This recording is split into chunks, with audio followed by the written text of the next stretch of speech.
अस्सलाम वालेकुम दोस्तों। आज हम कुरान मजीद में बयान होने वाले एक हैरत अंगेज वाक़ये के बारे में बात करेंगे।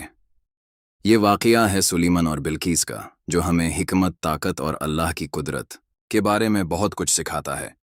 हज़रत सुलेमान अल्लाह के वो नबी थे जिन्हें एक अजीम सल्तनत अता की गई थी। अल्लाह ने उन्हें इंसानों के साथ साथ परिंदों और जन्नात पर भी अख्तियार दिया था। हुदाहद की खबर। एक दिन हज़रत सुलेमान अपने लश्कर का जायजा ले रहे थे। उनके लश्कर में इंसान, जन्नात और परिंदे शामिल थे।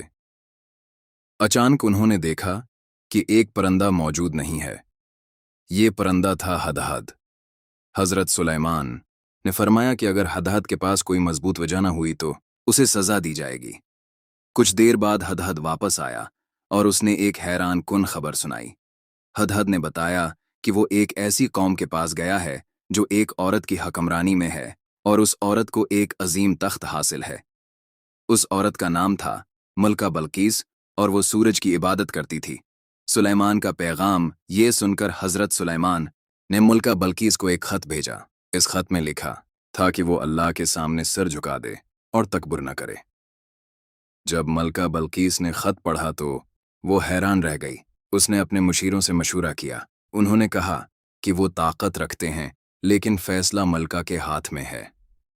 मलका बल्कीस ने जंग के बजाय एक तहफ़ा हज़रत सुलेमान के पास भेजने का फैसला किया।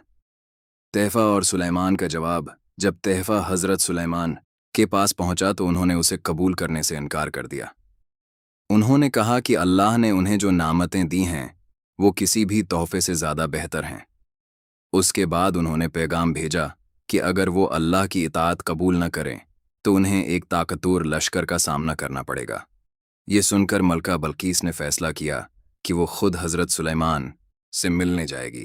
तख्त का मौजिज़ा। जब हज़रत सुलेमान को मालूम हुआ कि मलका बल्कीस उनके पास आ रही है तो उन्होंने अपने दरबार में मौजूद लोगों से पूछा, कौन है जो उसके आने से पहले उसका तख्त यहाँ ले आए। एक ताकतवर जिन ने कहा कि वो थोड़ी देर में ये काम कर सकता है, लेकिन एक ऐसा शख्स जिसके पास इल्म था, इसने कहा कि वो पलक झपकने से पहले तख्त ला सकता है।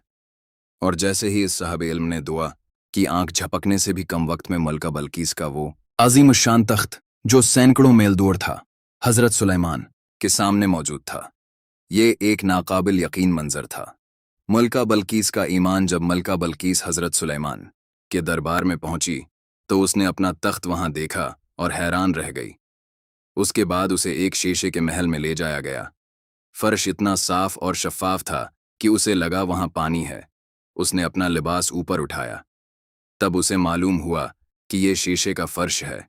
ये सब देखकर मलका बल्कीस को यकीन हो गया कि हज़रत सुलेमान को अल्लाह की तरफ से ख़ास ताकत अता की गई है। आखिरकार उसने ऐलान किया, मैं अल्लाह रब्बुल आलमीन पर ईमान ले आई हूँ। सबक ये वाक़या हमें सिखाता है कि असल ताकत अल्लाह की तरफ से आती है। हिकमत और सब्र से बड़े बड़े दिल जीते जा सकते हैं और सच्चाई को पहचान कर उसे कबूल करना ही कामयाबी है।